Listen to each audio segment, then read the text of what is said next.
మరియు ఇక్కడ ఉన్నటువంటి అంబేద్కర్ యువజన సంఘం కానీ ప్రతి యువకులు పెద్దలు అందరికీ శుభాకాంక్షలు తెలియజేసుకుంటూ అమ్మగారు ఏదైనా అమ్మగారిని మాట్లాడవలసిందిగా కోరుతున్నాను.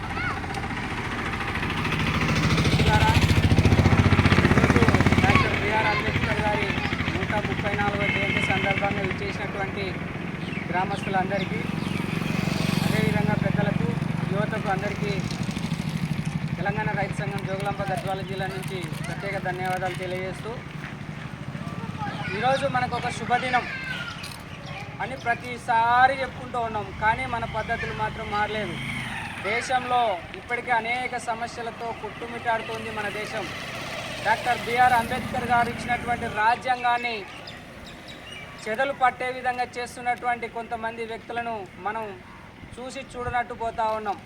నిన్నటికి నిన్న ఆయన ఇచ్చినటువంటి మహనీయుడు ఇచ్చినటువంటి ఫలాలను మనం అనుభవిస్తూనే ఇప్పటికీ కూడా ఆయన చూపినటువంటి మార్గాన్ని మనం పూర్తి స్థాయిలో అందుకోలేకపోతా ఉన్నాం.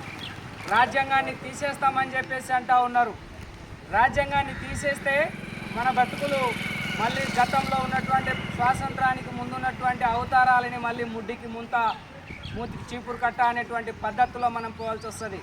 ఈరోజు ఆ మహనీయుడు రాసినటువంటి రాజ్యాంగాన్ని అనుసరించే ఈరోజు మనం ఒక ప్రత్యక్షంగా ప్రతిఫలాన్ని అనుభవిస్తూ ఉన్నాం, చదువుకోగలుగుతూ ఉన్నాం, ఉద్యోగాలు చేయగలుగుతూ ఉన్నాం, ఒక గౌరవమైనటువంటి జీవితాన్ని మనం బ్రతకగలుగుతూ ఉన్నాం అంటే ఆ మహనీయుడు ఇచ్చినటువంటి ఫలాలే అదే భారత రాజ్యాంగం. ఈరోజు ఆ భారత రాజ్యాంగానికే ఎసరు పెట్టేటువంటి ప్రయత్నాలు జరుగుతూ ఉన్నాయి దేశంలో. నిన్నటికి నిన్న ఖమ్మం జిల్లాలో శ్రీరామనవమి సందర్భంగా ఒక మాల సోదరుడు శ్రీరామనవమి కార్యక్రమానికి పాల్గొనాలని వస్తే అక్కడ ఉన్నటువంటి వాళ్ళు దూరం చేసిండ్రు. అదేవిధంగా మొన్న నిజామాబాద్ జిల్లాలో గౌడ సోదరులు పూజ కార్యక్రమానికి వస్తే వాళ్ళని తీసేసిండ్రు. కర్ణాటక జిల్లాలో ఒక దళిత మహిళ నీళ్లు తాగడానికి పోతే ఆమెను విచిత్రమైనటువంటి వేషాలతో చాలా ఇబ్బందులు పెట్టిండ్రు. ఈ విధంగా చెప్పుకుంటూ పోతే దేశంలో అనేకమైనటువంటి సమస్యలు కొట్టుమిడుతూ ఉన్నాయి. బీసీ, మైనార్టీ, బహుజనులపై దాడులు జరుగుతూ ఉన్నాయి. ఆ భారత రాజ్యాంగాన్ని తీసేస్తామని చెప్పేసి నిన్నటికి నిన్న ఒక రాష్ట్రంకు సంబంధించినటువంటి ఒక ఎమ్మెల్యే రాజ్యాంగాన్ని తీసేస్తామని చెప్పేసి చెప్తా ఉన్నారు. ఆ రాజ్యాంగాన్ని తీసేస్తే మన యొక్క బతుకులు ఏ విధంగా ఉంటాయనేటువంటి దాన్ని మనం ఆలోచించాల్సిన బాధ్యత ఉంది. ఆ మహనీయుడు ఇచ్చినటువంటి రాజ్యాంగాన్ని మనం కాపాడుకోకపోతే, ఆ మహనీయుడు ఇచ్చినటువంటి ప్రతిఫలాలను మనం అనుభవిస్తూ ఆయనకు జయంతులు, వర్ధంతులు తప్ప వేరే ఏమి చేయలేమనేటువంటి సందర్భంలోకి ఈరోజు దేశం పోతా ఉన్నది. ఆయన మహనీయుడు ఇచ్చినటువంటి సలహాలను, సూచనలు మనం పాటిస్తూ కేవలం వర్ధంతులకు కేటాయిస్తే కనుక మన జీవితాలు బాగుపడనేటువంటి విషయాన్ని ఉన్నటువంటి మనందరం గ్రహించాల్సినటువంటి బాధ్యత మనందరిపై ఉన్నది. కావున ఆయన అనేక సమస్యలను అనుభవించి కూటికి లేక మనందరికీ చదువునిచ్చిండు. ఆయన నోటికి పదును పెట్టుకొని నోరును కట్టుకొని మనకు ఒక ప్రతిఫలాలను అందించిండు.